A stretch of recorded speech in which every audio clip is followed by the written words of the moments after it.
All right, y'all. Hey, make some noise for me, huh? Make some noise! I am so excited for this. My name is Hartzell Gray. Shameless self-promotion. I am running for U.S. Congress in Missouri's 4th District, which... Now, wait. Yeah, stop it some more. So welcome to the 4th District for now. Circle back in a few months. So, y'all, this is, and I'm not trying to fluff, but this is the best book that I have read so far this year. It's also the first book that I read this year that was not Star Wars, and I'm telling you, that's no slight. It takes a lot out of me. I'll take it because I'm in the Black Fleet crisis right now. So that's okay. Somebody knows. Okay, good. All right, so let's go ahead and get right to it because I'm so excited to dive in, especially when we get a chance to make fun of St. Louis here on the Kansas City side. Sure, plenty in there. This will give me life. But I want to introduce Devin Thomas O'Shea, a writer. Keep going. A writer whose work has appeared in The Nation, Slate. Keep it going. Los Angeles Review of Books, the Iowa Review, Jacobin, Boulevard, and elsewhere. He lives in St. Louis, and his latest is called The Veiled Prophet, Secret Societies, White Supremacy, and the Struggle for St. Louis. Help me welcome Devin Thomas O'Shea. Thank you. Okay, so beautiful introduction. That was great. I got to give you a WrestleMania. Yeah, absolutely, I'm hyped now. Okay, so there's so much to dig in. There's a lot of pages in this book, a whole lot. There's a few, yeah. We're up to about 400 pages 400. here of St. Louis stuff. So why this book now, in this moment? Go. Because we finally got through the agonizingly long process of selling the book and then writing it and then getting it published. That took about 9 years from the beginning of research to the end. So really just panned out this way. But also, I think that the Veiled Prophet sort of life cycle is really in its hopefully terminal phases, we'll say. Well, and with that, let me set this up before we dig in. So on page 11, you said, my friend, the prophet has always been a symbol of white control over the productive capacities of St. Louis. But the truth is that working people create value. And while the prophet steals the credit, these goods ultimately belong to them. And one of the things that I noticed about the Secret Society, this fascinating read, is its attack on working people and its reactionary response on working people building power. And so a lot of this book seems to me starts in the Civil War. Yeah. Do you want to start from there? Set some context for us. That leads eventually to the Veiled Prophet of what we now know in St. Louis. Yeah, that's a great place to start because especially it involves this part of the state. Alonzo Slayback is one of, do you like his name, by the way? I love it. Pretty, a guy literally named like a pinch-on villain. Of just like, his name is Alonzo Slayback. Yes. He is born in Plum Grove, Missouri, which is a little north of St. Louis. He goes to Masonic College in Lexington, and then he ends up in St. Joseph's when bleeding Kansas is really starting to rev up. He spends his entire adult life defending and advancing the cause of slavery. He is like wholly dedicated to it. Before there's even a Confederacy, he's stockpiling arms and getting guys drafted to join his cavalry unit. So he becomes a Confederate cavalry officer. They get into all kinds of shenanigans in Missouri in the Trans-Mississippi Theater, as it's called. And then he ends up, after the war fails, the reason that our state is so important in the Civil War is that the slave system is trying to escape the South. This is what Du Bois talks about in Black Reconstruction, is that the crises that are happening in the Southern plantation system need a vent. They need to go somewhere. They either need to go and capture Mexico and create like a big slave system around the Gulf, or it needs to get to the West. And that's why we're right in that corridor. But after the Civil War fails, he goes to Mexico. He tries to found another slave colony called the New Virginia Colony. He's very... Which is crazy. It's crazy to Like- not have it work here and be like, let's run it back with a startup sort of slant in Mexico. This is when Mexico's ruled by imperial edicts from Europe, right? Emperor Maximilian is on his way out. That whole thing doesn't work out for Slayback. It's also worthy to note that he's really into poetry. He's a cavalry officer, and as I had learned from like the War Nerd podcast, if anybody's into that, being a cavalry officer in the Civil War is like you have to be crazy enough to get on a horse and then charge into a bunch of buckshot, and so there needs to be like a really impassioned romantic reason for doing that. And so it's not just about advancing slavery, it's about chivalry and manhood and masculinity and like becoming this kind of like this, this fiction of what a Southern gentleman is.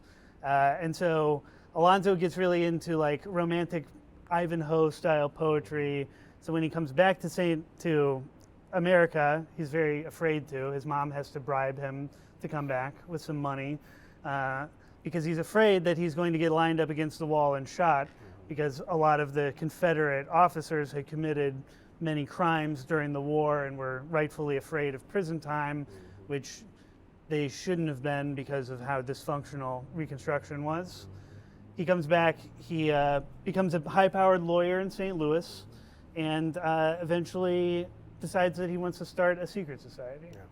So how would you describe society versus events? And when you finish that up, explain some more of the characters in this story, because I think those characters help establish what this society has become and the event that basically reinforces it.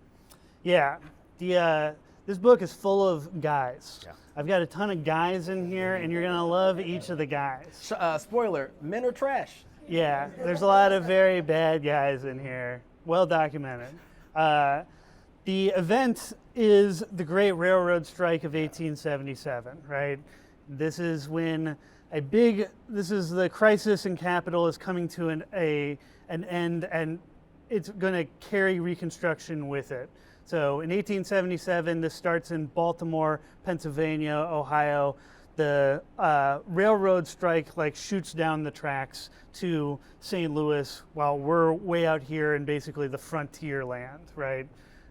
In St. Louis, that was a really good quote to read because there's a different theory of what was happening in the strike in St. Louis. Other places, you set fire to a roundhouse, you burn some cargo on the tracks, you make sure the boss rues the day that he slashed all the wages across the board. In St. Louis, there's a concerted effort to turn the strike into a general strike, to expand it outside of the railroad workers, and then to march through the streets and control the city as a way of paralyzing it and taking over the productive capacity of the city because that belonged to the workers. They had built it, and they theorized that all of this rail and all of these buildings and all of the streets, that's ours. And so to take possession of it, they marched through it.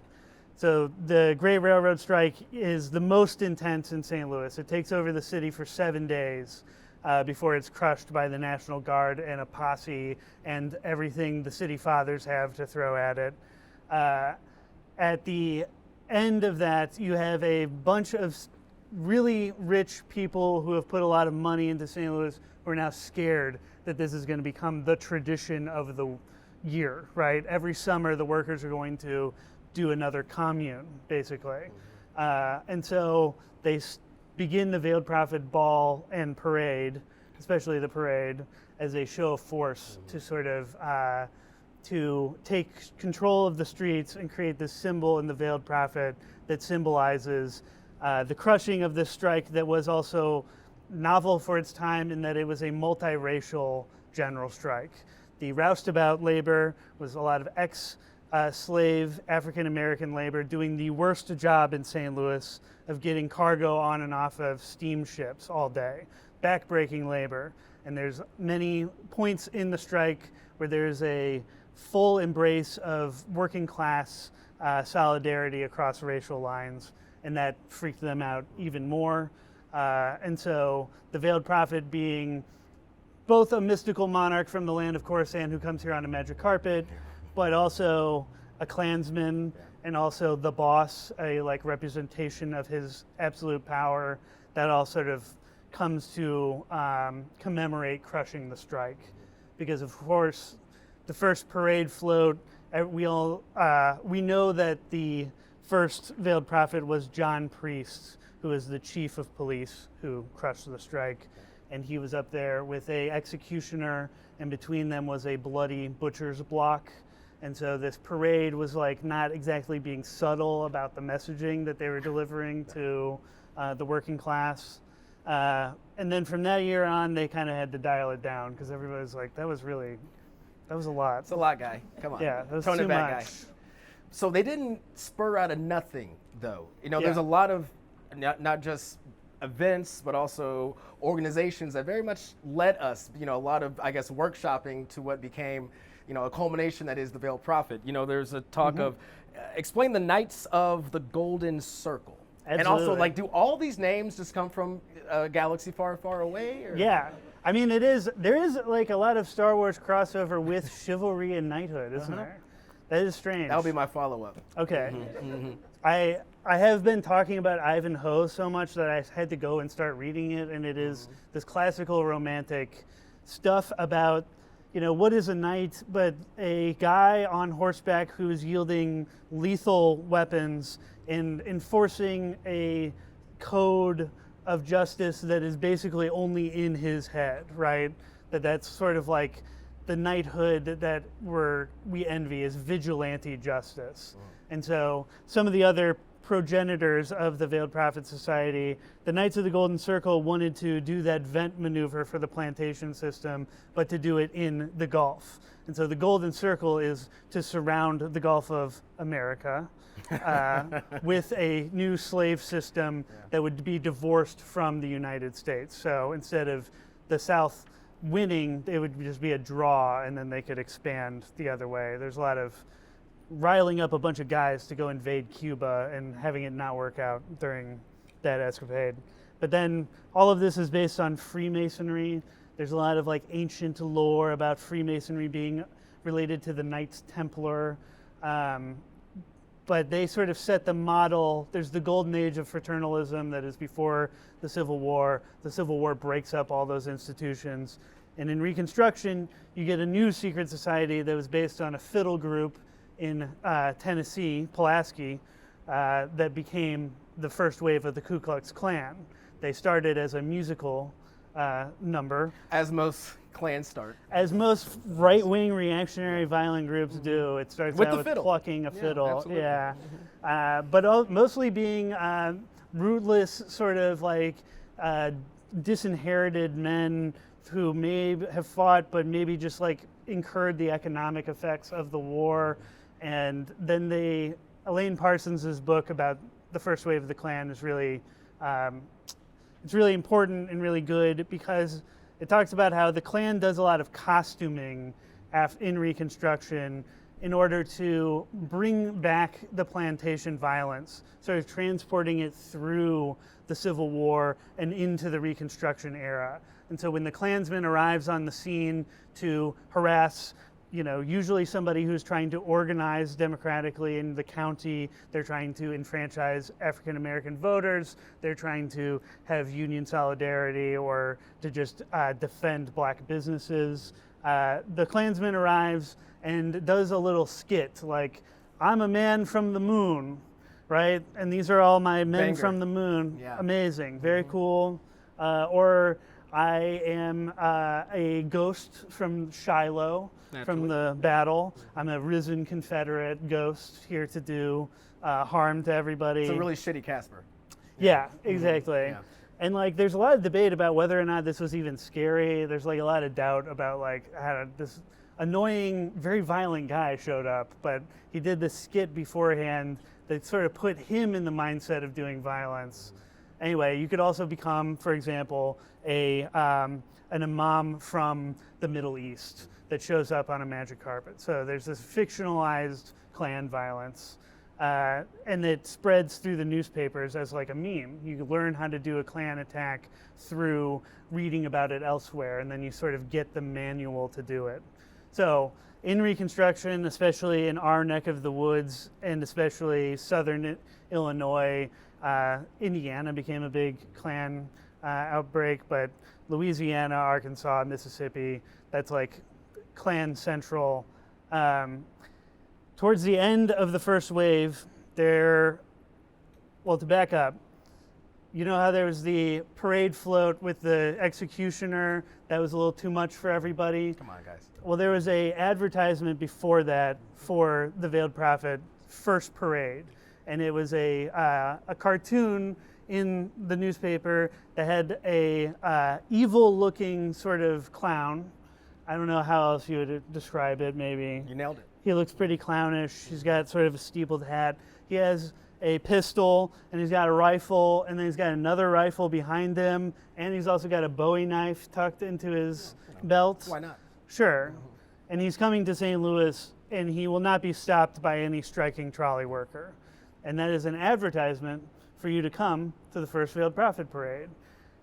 For a long time, everybody thought that that stamp was like the only that was made for the Veiled Prophet Society, and then we digitized a bunch of newspapers, not me, but I benefited from someone else's labor, and realized that actually that was a Ku Klux stamp that was used in an article about Southern Ku Klux violence from several years before. And so when the guys are going to advertise the Veiled Prophet Society, they grab the Ku Klux stamp, they use it as their ad that's sort of like a direct, everybody would have known what we're saying. So it's validating a little bit. Yes, because there's an enormous amount of St. Louis doubt about this. Of like, nah, he looks weird, but he's fine. He's cool. So how does, okay, we've got the Veiled Prophet that is in St. Louis, but can you explain why St. Louis is so, I mean, it's a character in itself. So why so important that this becomes a fabric of the society? Yeah, the St. Louis is weird because it almost became Confederate. It was about that close, except for the socialist German influence. There's a lot of progressive politics in St. Louis because of Europeans, and that at the time it was going to become bigger than Chicago. It was going to be bigger than New York. There was like bullishness like you wouldn't believe on St. Louis's future. They wanted to move the capital to St. Louis because that would be more in the center of the continent. So that would just make sense. And in that context, all of that is coming from how industrially important it is. There's just like a lot of capital that's being infused into it. And so these guys in the Veiled Prophet Society, when they're making this character and they're trying to control the working class movements of the city, they're trying to control that future and dominate it and make sure that they're grifting the most amount off of the top that they possibly can. So what do you think is the big unveiling to the public? Was it the World's Fair? Do you think it was a little bit before then? What is it that made folks realize that this is something that they want to strive to be in? Because it seems like this is something that folks want to be a part of. Everybody wants to be told they're pretty in a club that nobody else can get into. Yeah, exactly. But you also, it's got to be a dope club for me to do all that. So when did folks in St. Louis say, oh, okay, this is cool enough for me to give it a try, or I'm interested enough that's piqued my curiosity? Yeah, I think that's really like a fascinating thing to study because at first the club is the true hotness. It's just everybody's in it. The mayor, all of the circuit judges, every CEO or like factory owner in the city, they're all in the Veiled Prophet Society. There's like newspaper articles I read about lawyers joking about how like I can't get my thing filed because all the judges are doing this Veiled Prophet shit. They're like off doing a party basically. And like you say, it has to be fun. It's got to have like I use the metaphor or like, I don't know, tool of saying it's a social technology or a prestige brokerage. So you bring your prestige to a club and then the club sort of hooks you up with other people with prestige. So you're a judge, I'm a politician, we got a factory owner, and we've got an agricultural baron. Us four can get a lot done in a meeting that is like at the planning the Veiled Prophet Ball, right? Because we can get around both like legal, political, economic sort of things. Because right? what are the big three, if you had to say, when it comes to industry, what is it that St. Louis is known for that makes those folks in this club so important? What are some of those? And you said some already, but what are those industries even, besides just the folks? I mean, in the mid-century, you were talking Anheuser-Busch, the executive class. You're talking about the executive class of Monsanto Chemical or McDonnell Douglas Aerospace. You have all these folks are in the society. Absolutely. Okay. All of, especially at that high point, starting in the 30s, 40s, 50s, 60s, you're talking about every CEO needs to be at the Veiled Prophet Ball because it is the place to be. It's like where everyone is making decisions. It's towards the end of that like golden era of the club, it has to divorce itself off into Civic Progress, which is like a nonprofit, casual meeting with the mayor and all the chancellors of the universities and the CEOs and the circuit judges. And so it's like, it goes straight and becomes like a nonprofit, but then they also have the parade and the ball because you have to crown the Queen of Love and Beauty. Well, let's talk about that. So we've got some of the structure, but now we've got to have the spectacle, right? So Tell me about the ball, tell us about the parade, and how it just added to the mystique and also the intrigue of the Veiled Prophet Society. Well, can I turn it back on you and ask, where were you when you found out that Ellie Kemper was? Can I tell you exactly where I was? Please. I was in my studio recording a show. It was like 2021. It was in COVID. Yeah. 2021. And it was like I didn't like Kimmy Schmidt. Thought it was garbage. What? Yeah. Oh. So for me, it was validation, but also it was fucking crazy. That is crazy. Like the photos. I mean, that was my awakening to whatever the hell this is. Yeah. And I feel like that was a lot of us. Yeah. Yeah, I think that's still the primary access point. Is like the tagline is, Erin from The Office was a KKK princess. Yes. Right? No, I was going to ask you this. You went quicker than I was going to. Uh-huh. My question is, because I see that line. Uh-huh. Is that a fair title? Because I'm reading this and I'm thinking, yeah.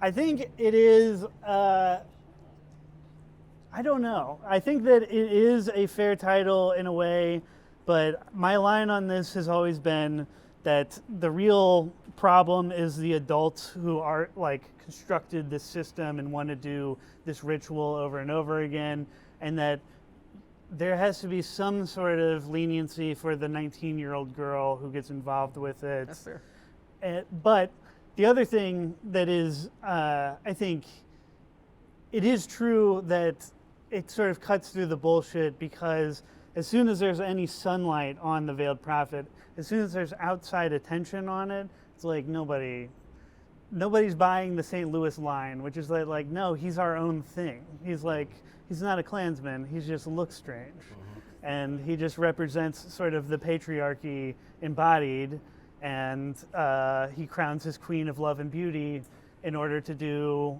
sort of a favor for the daughter's dad. Mm-hmm. There's this weird prestige thing happening where the queen is crowned because her father did the most for the city that year.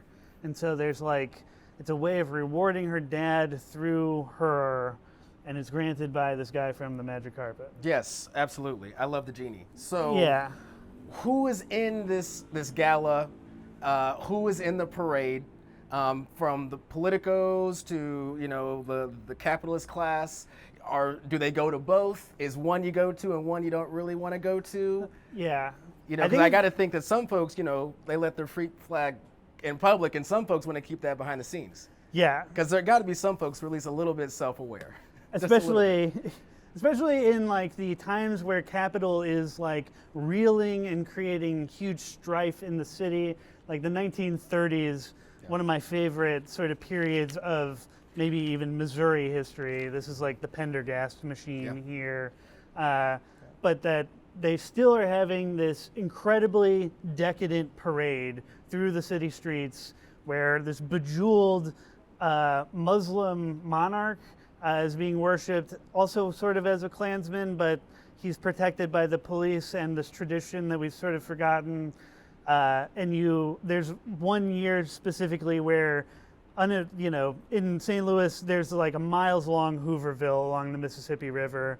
There's just desperation in the streets, and there's like an impromptu strike of people just kind of getting in the way of the parade and making it harder to get through. But that's also the year that one of my heroes in the book, William Sentner, is an immigrant Communist Party organizer who his parents are Russian Jewish immigrants laboring in the textile industry in St. Louis, and he manages to organize this like unorganizable system of electrical workers between these 3 giant houses. It's like Westinghouse, Emerson, and one other I can't ever remember. But when he is getting wrapped up by the Red Scare, when they're prosecuting him under this trumped-up Smith Act, the Senate Defense Committee issues a pamphlet that is about the history of the general strike and how the general strike was a multiracial coalition, the same way that Sentner was organizing the United Electrical Unions as multiracial, big unions. This is also the Funston Nut Strike. That's the same era. One of the best. One of the first strikes of African American women, and one of the most successful strikes of the 1930s. Also multiracial. Yep. Also multiracial. And very communist. And very communist. Yep. They were incredible. Yeah. Claudia, there's a bunch. Anyway, yes, Yeah. that's a fascinating history, honestly. And Carrie Smith being she has famously addressed the protests outside as with a brick and a Bible in both hands. So, we can do this the easy way or the hard way, that kind of thing. So in the 30s, they wrap Sentner up and they remember this worker history. And then you get this sort of recurring thing that leads into the civil rights moment in the 60s and 70s with Percy Green in action. Don't, you're going too fast. Okay, because we talked a lot about villains, and there are in fact heroes in this book. There's heroes. Believe it or not. In fact, it makes their heroics even more impactful, if you ask me. But before we get to those heroes, Percy Green's who we're going to get into next. But I want to break down the hierarchy of the Veiled Prophet Society. From the Grand Prophets to the lowest, peon at the bottom. Yeah, it goes through some phases. So at the beginning, everybody's in it, and it's amazing. And then in the 1890s, they go through sort of a crisis of dues paying. They sort of rack up some bills. They want to put the money where the mouth is. And they don't have the money somehow. And it becomes not very cool to be in the Veiled Prophets. That's when they actually invent the queenship. Before that, it was like you're the belle of the ball. It was an interruption in the dancing that took 15 minutes. And then they invented the queenship to get more of the daughters and mothers involved. But this is, in that period, David Francis was the big organizer of the World's Fair. He was like internationally famous in Missouri. It's just like at Mizzou, you rub David Francis's nose in order to have good luck on a test. I failed every one. Yeah, absolutely. Because he was a Veiled Prophet guy, and that's bad juju. They don't mention that, by the way, on the statue. They don't mention any of that. And it's on the tour. If everybody's gone to Mizzou, it is on the tour. But they never tell you what this man actually is and what he did. No, and there's a lot of examples like that we're surrounded by a bunch of the Kemper stuff, obviously. Yep. But in St. Louis on the Danforth campus, that's the Washington University campus, Danforth, big Veiled Prophet guy. The Bushes, there's a Bush Hall on every campus in Missouri, basically.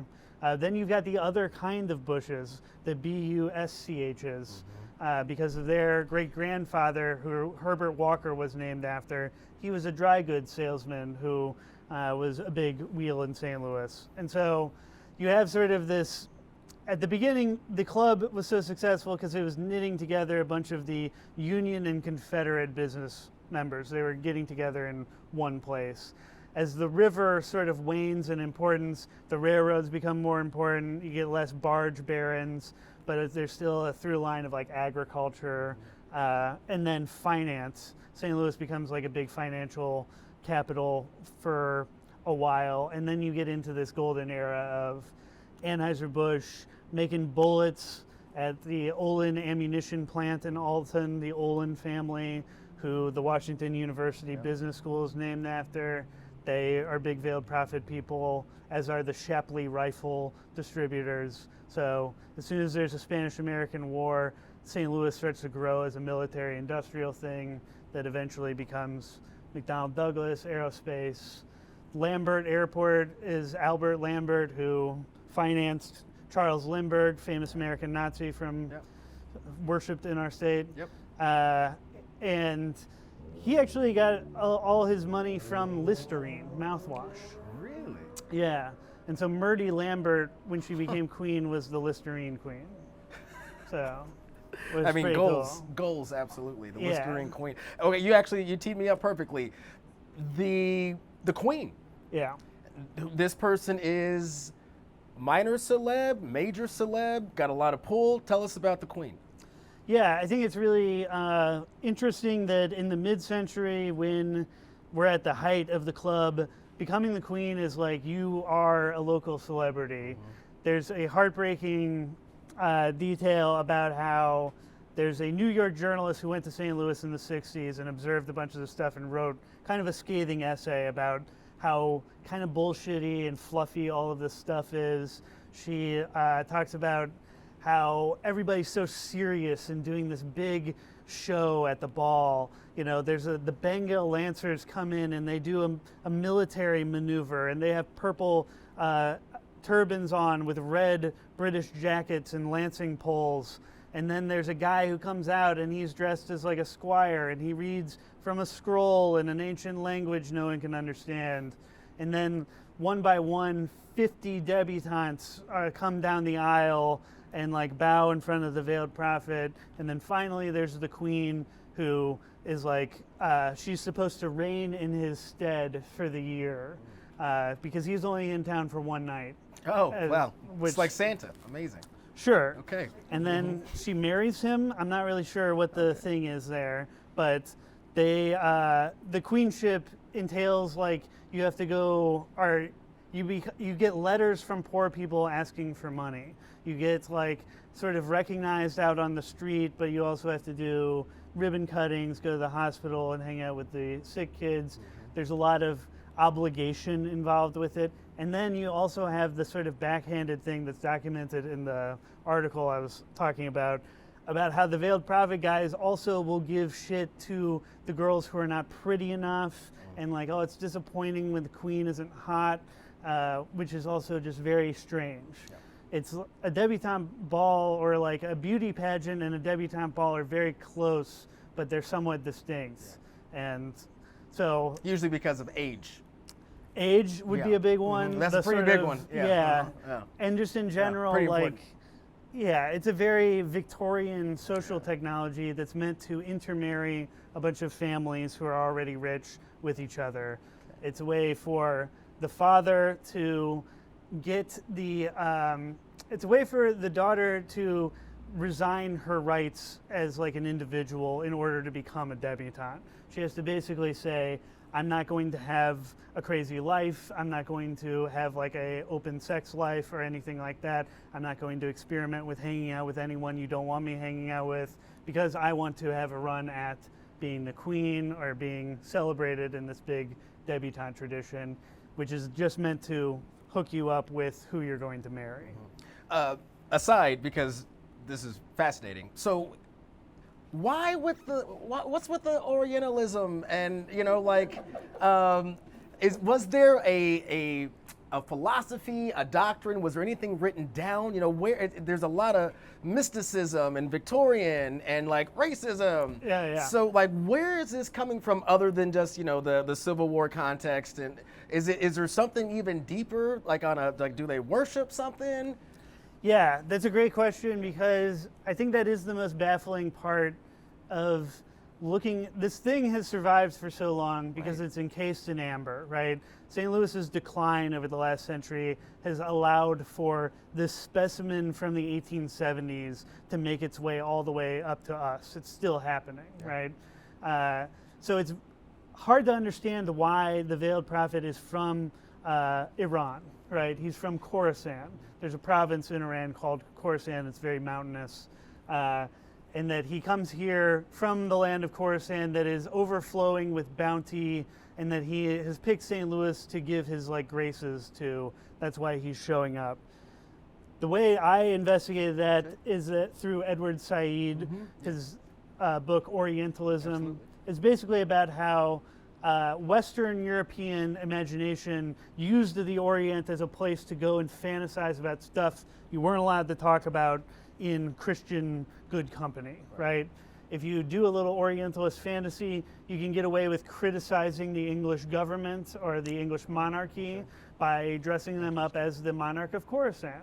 That they're being sort of, the poem is baffling because in Thomas More's poem called The Veiled Prophet of Khorasan, he is the villain. Yeah. He's the bad guy of the story. He tricks a bunch of followers into engaging in endless Middle Eastern conquest wars, and then knifes all of his allies and steals from them, and then eventually gets all of his followers backed into the palace behind like the barricades and orders them all to drink poison and die.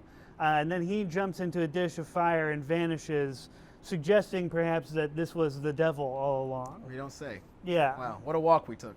Very strange. Yeah. Especially strange to be like, this is going to be the mascot for the city. He's in charge. Which is why they had to make up a secondary story about this is actually Santa Claus. He's from the Orient, because actually a lot of secret societies of this time were doing a lot of Orientalism. Yeah. This is where the Shriners from Freemasonry come up. This is like a way for, the European imagination, like we were talking about Alonzo and chivalry. There's a lot of Orientalism in all of that narrative because of the Crusades, and there's like this, I think it's also part of a bigger theme that is that the United States and imperialism has always been fixated on the Middle East. Yeah. It has just been that way since before we knew there was even oil there. I mean, I It's think always now all been. those, a bunch of reactionary folks, incels, let's be honest, they keep Sure. talking about Western civilization, Yeah. right? It's like this regression to go back to a time that never really happened or was what you think it was. Yeah, I think it's exactly that too, because it's like, well, back then, you were a knight in shining armor. You were like straighter and cooler and like knew right from wrong in a way that is like very black and white, and actually not the theme of most of the stories about King Arthur's court. It's like Right. moral challenges that problematize like knowing the right move or whatever. It just glosses over all of that shit to be like, no, we had figured out masculinity and whiteness and the hierarchy before, and the reason that everyone's having a problem is not the ongoing crises in capital, it's that we've strayed from this like gender performance that we need to get back to. So as wild as all this is, they actually aren't done building power, which is kind of terrifying. Let's talk Sure. about, is this the pinnacle when Truman becomes president? That's a big one for sure, because think? Truman, thank you for Harry Truman, also a Freemason. Also, I think I can't remember if he was in the exact, there's a Freemasonry Veiled Prophet subsect also. No kidding. Anyway, Truman opens the door to just a bunch of Missouri guys getting in there, which was not a good thing to do. This is where one of the guys in the book is Clark Clifford, and he is one of the most miserable assholes in U.S. political history, because he was just wildly successful at being a reactionary anti-communist. He gained power by being in charge of Harry Truman's poker games on Friday night, so he got to sit who he wanted at the table, and turned that into basically a lifetime of advising presidents. He did real estate deals for the Kennedys. He ends up in the Lyndon Johnson administration. He steals the glory from Lyndon Johnson of getting out of Vietnam after Clark Clifford had spent his career advocating for the Vietnam War. It was very dope to be like, it was my idea to do the war, and now this is a boondoggle, and it's my idea to get out of it. R.I.P. Lindsey Graham. Yeah, exactly, that right. sounds pretty. In a spot long on. tradition, yes, of spineless dorks who are dead. So Clark Clifford, he's one of the guys that gets this. There's a path from St. Louis and Missouri into D.C. that's opened up by Harry Truman, and the Veiled Prophet's guy is right there at his side. Clark Clifford's like financed by the Veiled Prophet, another Veiled Prophet member to be in D.C. But then you also get CIA agents, Tom Dooley, who helps us get into Vietnam also, as well as William Webster, who becomes the FBI director, and then the CIA director, and then the director of Homeland Security. There's sort of a pipeline through Truman that you can trace this sort of power network through. But I think like the peak is still in the 60s of like power.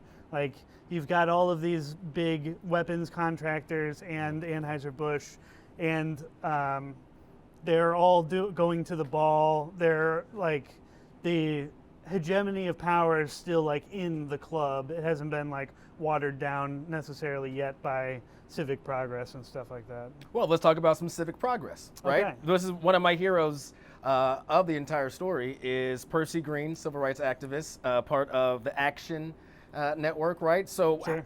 how are working folks, people of color, coalition building to take on this craziness? Yeah.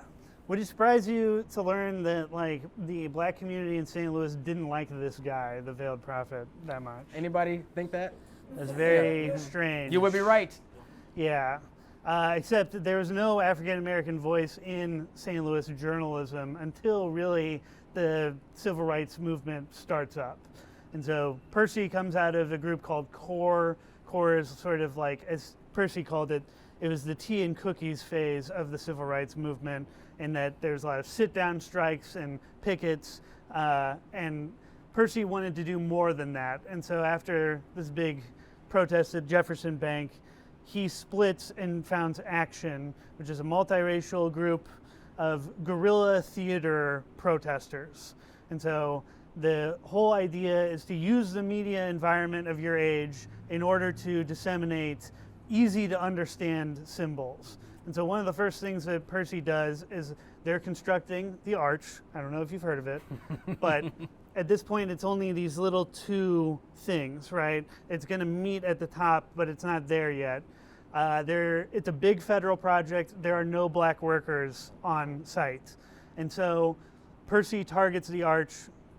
Him and a white protester climb it and object. They demand that 10% of the workers be African American, and sort of takes this symbol that is supposed to be of like Western expansion and of like manifest destiny, celebrating it, and then inverts it into a symbol of the civil rights movement. That the arch is now pretty synonymous with Percy. Actually,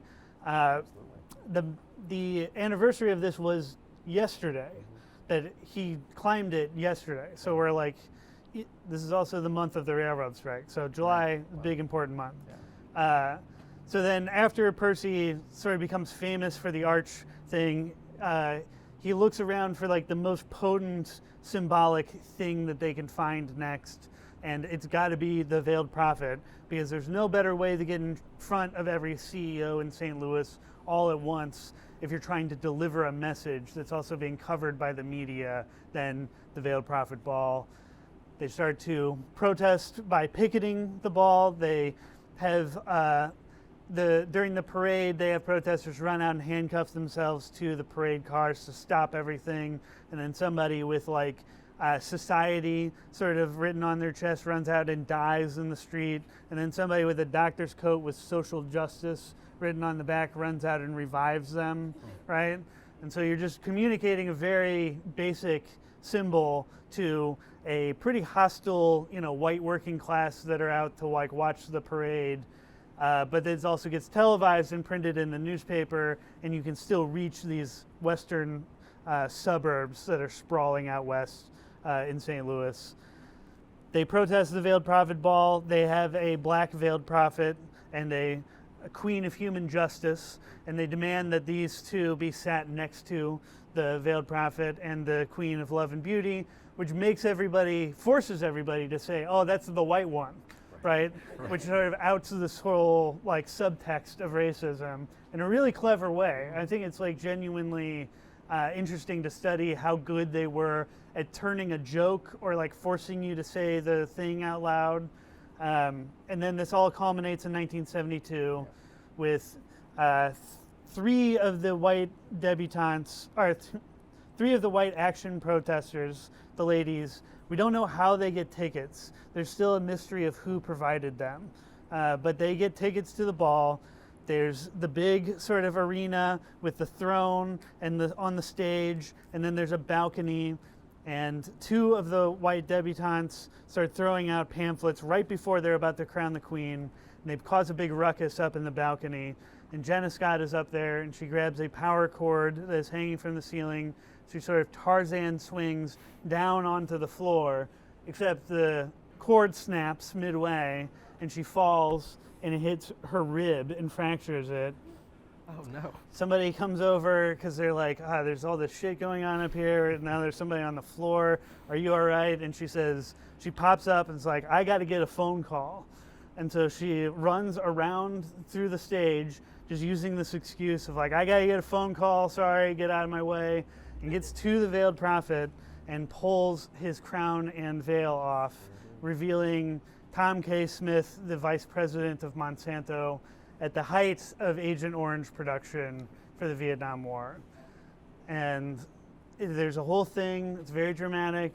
There's a lot of flash photography going off while this is happening, and yet we don't have a picture of Tom K. Smith without the veil on. It just doesn't exist. Huh. And the media, of course, isn't that strange? That's that the rather media, interesting. Would the media do that, Hartzell? Not my media. Not mine. Not my yeah. media. No. I mean, all of the Post-Dispatch and Globe Democrat guys are at the ball. They want to go to the ball. That's where everybody cool is hanging out. That's where deals are getting made, you know. And they agree also to suppress his name. And the only reason that we know it's Tom Smith is because of a smaller journalistic outfit called the St. Louis Journalism Review that publishes it. And like, that is, in a meaningful sense, the most powerful the veiled prophets were, and that from there on out, it's decline.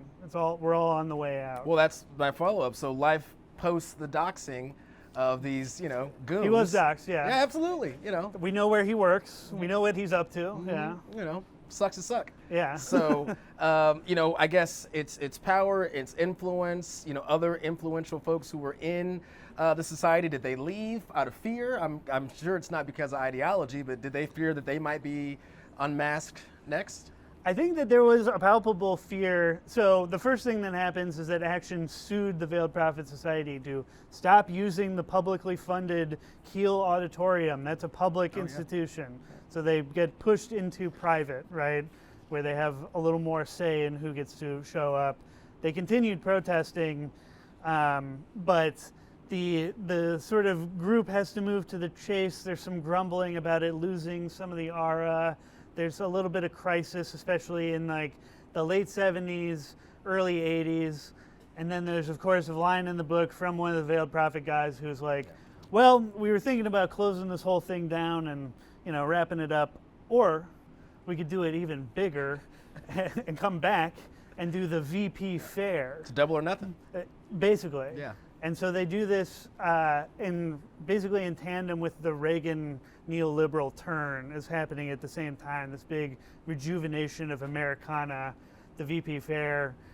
It's not the Veiled Prophet Fair, it's the VP Fair. So there's like plausible deniability. Percy Green of this has always been like that. The fair was cursed because it rained like 3 years in a row consecutively. This was like down by the arch. It was like a big summer festival with Dolly Parton and the Goo Goo Dolls and... Oh, not the Goo Goo Dolls. Don't tell me that. Our problematic fans. I don't want the world to see that. Yeah, exactly. Oh. Because I don't think they'd understand. Damn, that's some heat. Thank you. You pulled that right out. That's good. HartzellForCongress.com. Yeah. Thank you. So, that kind of brings us to I guess, not the end, because it is still a thing. And still I feel, because Ellie Kemper kind of reminded us of where we were, but also it is still a thing. That was in, the 80s or 90s when she was in it? She was crowned in 1999. which was 3 years before Trudy Bush Valentine was crowned. Or no, that was before that. No, that was the Enterprise Rent-A-Car lady, was 4 years before that. Trudy Bush Valentine, for those who may have forgot, ran for Senate. Absolutely. And got the nomination. As a Democrat. As a Democrat. Didn't know campaigning. No. At all. But bankrolled it. But alas. She was a nurse, I've heard. I heard she was nursing at one time. Yeah, that's a weird thing of the Bushes. She put a Band-Aid on once. That was about it. I think her family donated a wing of like the St. Louis University Hospital. So like that's the nursing that she did. But anyway, she surprisingly isn't a senator. That's strange. Mm-hmm. So, I think this is actually goes with the question I just asked, where they are now and the importance of symbols. Yeah. Well, the Kimmy Schmidt catastrophe raised the price of becoming the queen to like unparalleled levels, right? Now if you get your daughter involved with the debutante ball, you might have sandbagged her for life. Yeah. She gets through the entire Hollywood machine. She becomes like this leading star of a show that has multiple seasons, and then this thing comes and like meaningfully damages. Nobody wants to give that to her. Then you have in 2014 Ferguson, the murder of Michael Brown and the resulting protests. That then again, it's like as soon as there is a crisis in Capitol that is intense enough, the veiled prophet becomes like, oh, there's this guy here that is like symbolic of everything that's wrong.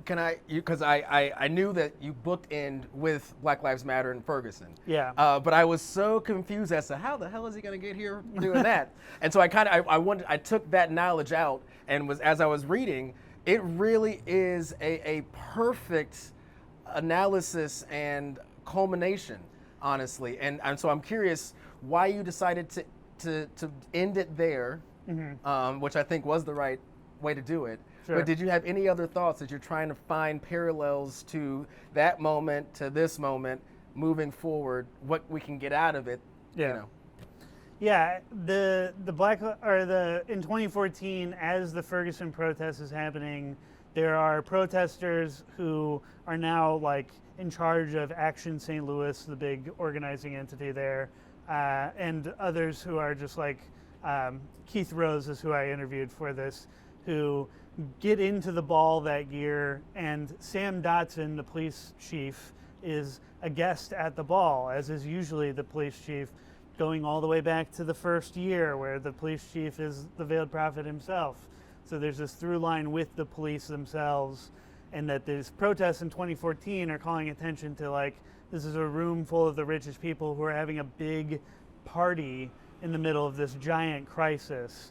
The reason for bookending it is both, I think, the general strike being this big, worker action, and that Ferguson being this big in the streets, controlling the streets action that is also like the biggest traumatic thing to happen to St. Louis history in like 50 years that's still not been processed. Like a lot of the politicians who were swept into office after 2014, I mean, it radically changed the city for the better. Like the city had to have a big investigation of itself to the extent that it actually changed enough. I don't think it even came close, but it swept a bunch of politicians into office. Those are they're gone now. Tashara Jones isn't the mayor anymore. Cori Bush lost her seat to that weasel. Who actually persecuted some folks from Ferguson. Absolutely. Yes, Wesley Bell, may he rest in peace. He's not dead yet, but... He's not dead yet. No. Maybe his politics is, who knows? Yeah, the Israel vote today not great. It's not speaking to his future. Not great.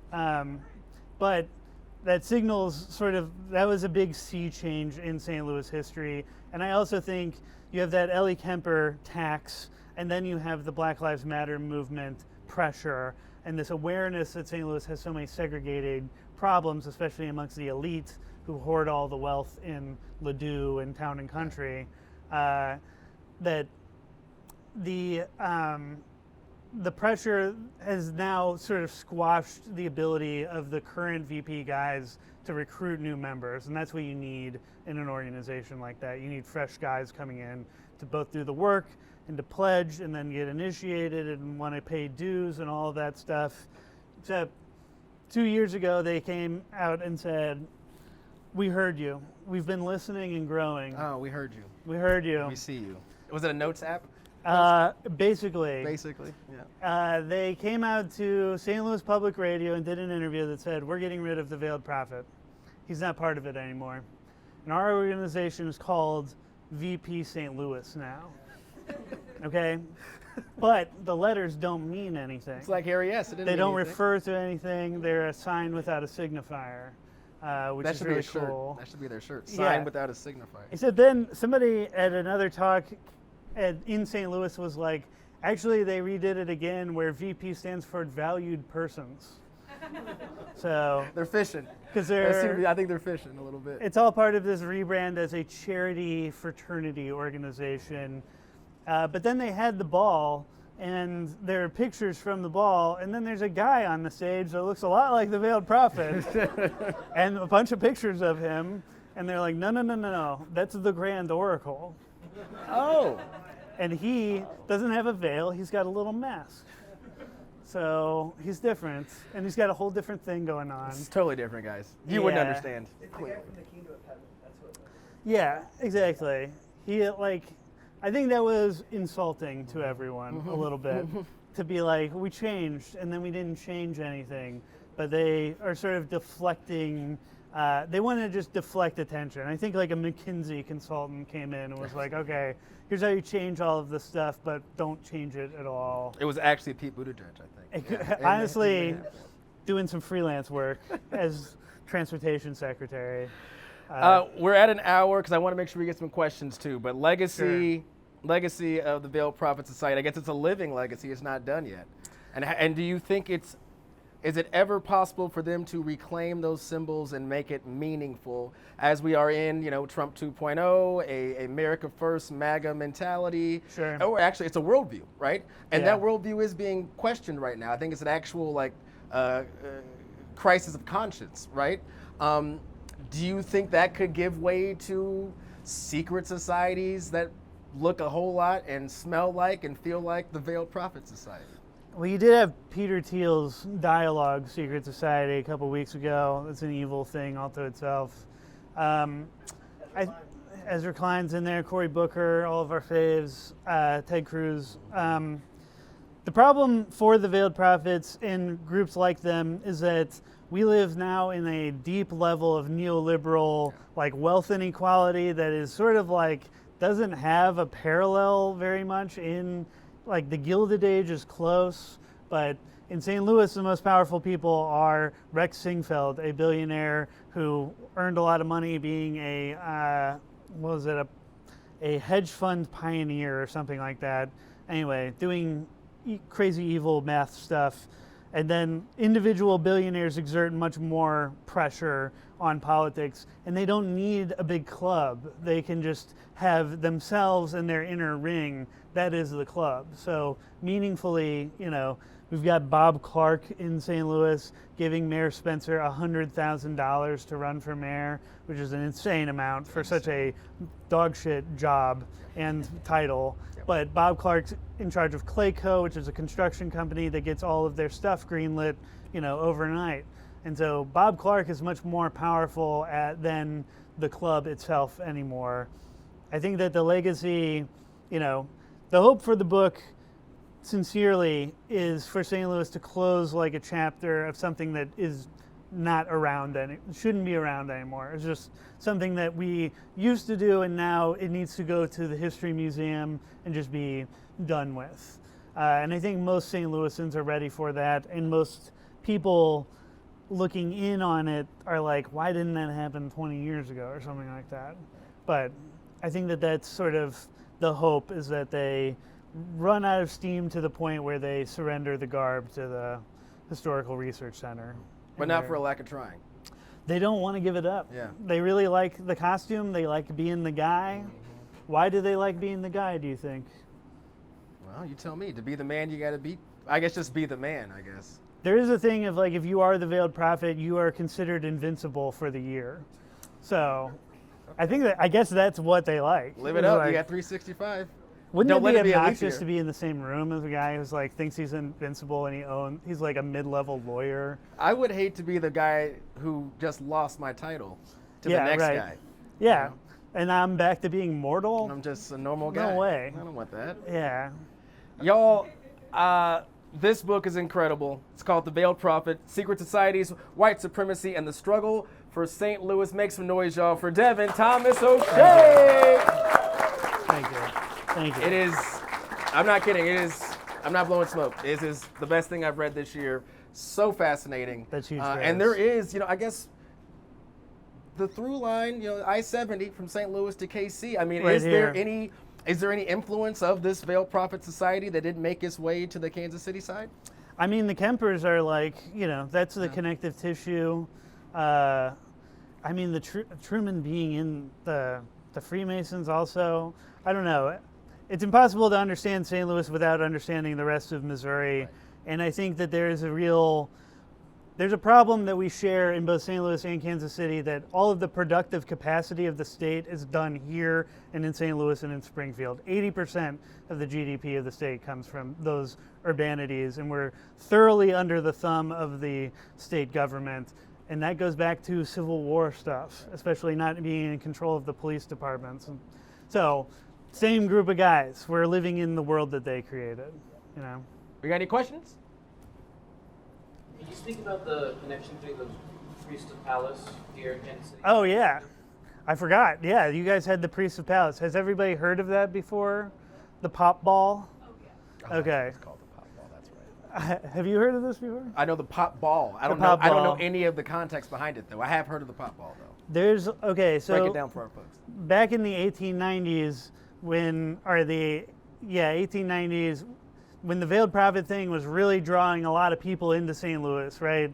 Especially for the agricultural and mechanical fair, the Veiled Prophet serves as the clan king of that celebration in a kind of Mardi Gras way. But he signals to the surrounding countryside that it's safe to come to the city. You won't be harangued because the law of white supremacy is what reigns here, right?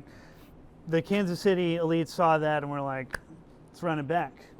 So they created the Priests of Palace, and they had a clan king called King Kiki, which is even more on the nose than Veiled Prophet. There's some doubt. Some Kansas City history scholars are like, still don't want to be like, nah, that wasn't a clan thing.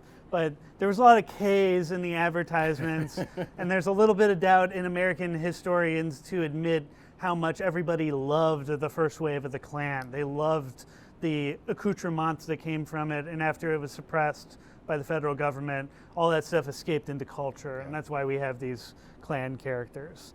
So King Kiki, a short-lived moment. I don't think I've ever seen like a picture of him necessarily, but I have seen advertisements, and there's triple Ks all over the place, and not great. Yeah. There's also problematic costuming at those pageants, if you would believe it. Huh. Well, it's super similar to, these fascists in the White House. They poke and prod at, Nazi symbols and, the numbers and all that. I mean, it's the troll mentality that's been around since Jump, it sounds like. Yeah, and then I did just make a contrary point, which was that the Klan was very popular.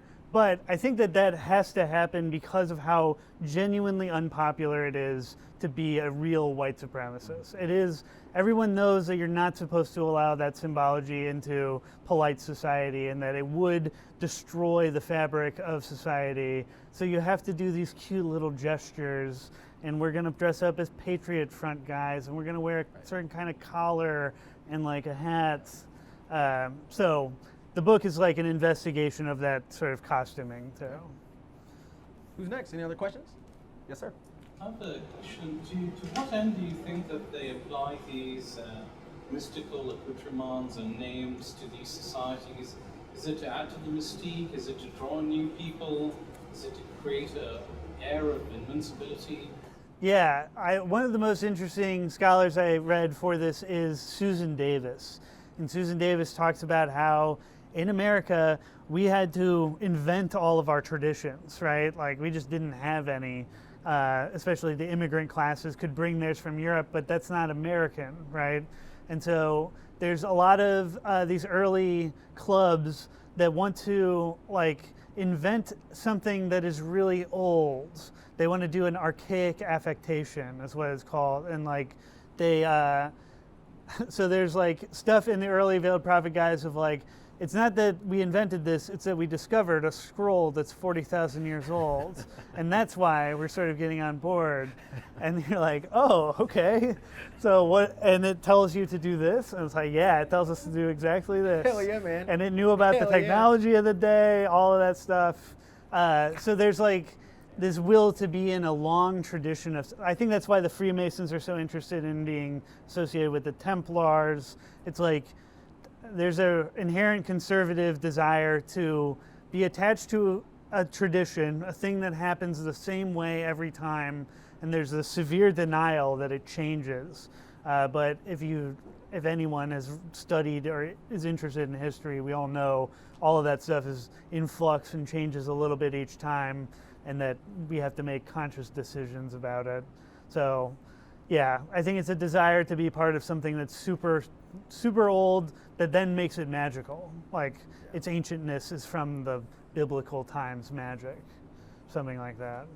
I mean, eerily similar to Scientology or Exactly. Yeah, right. Scientology, or just like the Skull and Bones Society also does a lot of this. Which is also huge in politics, right?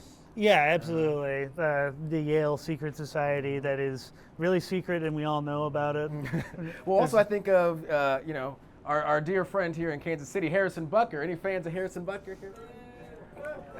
That's a hard pass. Yeah. But he's in that, that very strict Catholic, I can't remember. Opus Dei? Opus Dei. Oh. Yes, Opus Oh, Dei. It's a cult, right? that's a cult for sure. Sam Brownback was too? Oh, man. Not great. They're not sending their best. But I guess the through line is just the symbols of it, right? It is, and also just being reactionary, It's there's also a big thing in here that has kept a lot of this stuff in check historically was the church. Yeah. The church was supposed to be able to come in and be like, this is all heretical. You can't worship this golden calf guy. That's like insane. No, that's one of the first rules. And that I think a lot of Opus Dei is like a heretical sect. That organized religions are always trying to throw off these like, well, what if I was like the cult leader in this part of the branch and I got to set all the rules? So it's like there's always that mechanism happening. But yeah, it's very strange. Opus Dei, they love whipping themselves and stuff like that. The whip. And I'm not here to kink shame, Come on. but it just Sure, they're not doing it in a fun way. It's not fun. No. It's not fun. Gross. And we like fun around here. Yeah, come on now. Any other questions? We got. Oh, there you go. Absolutely. Were there any connections? I mean, you mentioned like Harry Truman. Uh-huh. He supposedly, I don't know if we know that for certain, was in the second KKK. Rumored to be, at least rumored. Yeah, in the 20s. That would be were interesting. there? That was giant in Missouri. It was all over the place. Yeah. Were there connections there? Were there other? You talked a little bit about Kansas City and this Crystal Palace thing. Were there other attempts to sort of like imitate something similar, maybe in like Jefferson City by the Capitol? A lot of powerful people. That's a good. That's a great question. Yeah, that's a great question. I think like one of the really important things about the research for me was the difference between the first and the second wave of the Klan. The second wave is almost like holistically different from the first wave in that the first wave is like ad hoc costuming, dabbling in a little bit of Satanism, being a ghost, being a guy from far away. The second wave is very much based on birth of a nation, and then that movement, as you're talking about, becomes like the white upper middle class signifiers to become in many ways like a Klansman. It's like it's so popular that it's like a giant movement that parades in like Washington DC, and you can never know who's in the second wave of the Klan, so there's sort of plausible deniability. But the way that Truman governed is indistinguishable from being a Klansman who they don't get enough flack for not only being, violent racist, but also being anti-union and anti-worker, right? Klansmen are thugs. They are used to break strikes and to break solidarity in as much as they break democratic processes everywhere. In the second wave, there was quite a lot of anti-immigrant aspects and anti-Catholic aspects. Anti-Catholic was a huge thing too. They Well, I think hated the church. That's a takeaway that I think we need to double down on today. I don't want to editorialize, but it is, and this is the most fascinating thing that I read, was just, and I talked about it at the beginning, is that is crazy and mystical and all that nonsense. It really was, at a North Star level, a response to organized labor. Yeah. Especially since these are so much of the capitalist class. It's almost like they dressed all this up just to suppress working people. Yeah, like in the fantasy land of the Veiled Prophet, he comes from Khorasan where slavery is legal. There's a little, the skits that they're doing before the debutante ball where servants come and pull out the dancing mats and stuff. Those are slaves. That the Veiled Prophet brings with him, as we had talked about, reopening that plantation violence. And that this is in a context where I think what is happening is that the power and the absolute sort of megalomania power of the plantation owner is trying to be translated into the factory owner. And it's sort of not quite working the right way because urban spaces are different from a plantation, and solidarity is easier if everybody sort of lives in the same 7 blocks or whatever. And so these half-hearted or full-hearted attempts at controlling the working classes across racial lines. The Klan is absolutely doing that well. The same thing, and it's no accident that that's happening when the crises in capital are irrefutable or are heightening or getting worse and worse. The Klan escalates at the same time in the same way that the fascist movement that we're in the midst of is happening at a material level because of the wealth inequality, and that we have to get sort of rope-a-dope tricked into, you shouldn't be mad at your boss, you should actually protect your boss because he's the Veiled Prophet. You should be mad at the guy who's taking your job and crossing the picket line and scabbing. So that's a recurring theme, I think. It's important. That's a great question. So, at the risk of getting into the weeds here, so I read Walter Johnson's Broken Heart of America after I Great kept one. making jokes about St. Louis being the dark heart of America. Right? Sure. And that sent me down into this rabbit hole of Midwest history with Christina Heatherson and Arise, which is the history of Latin America and its central leftism, but how it actually comes through Kansas City and St. Louis, actually. Oh, really? Yeah, no, how manufacturers in St. Louis would say, wherever American troops go, our boots and rifles will follow, right? For the Spanish-American War, Absolutely. or the invasion of Cuba, and tying all back to the discussion about the symbology and the critical role of secret societies or the Klan with disrupting labor and cracking down on it in response to, the general strike in 1877. I have been cooking my brain so much in all of this between all this anti-ICE organizing in Kansas City. And at this point, I keep talking about this hypothesis that the Midwest, but really essentially Kansas and Missouri, are actually not geographically just at the center of America, of the United States, but also at the center of its politics. That the modes of extraction, colonization of the western frontier, right? How we were the base of power and projection forward. But then also the modalities of this imperial expansion and then now decline and further extraction is, again, it's this full flat circle that is time. Yeah. And when I say this, again into the weeds, what I mean by this is in Old Westport, which was the where you debate, right, for the West, right?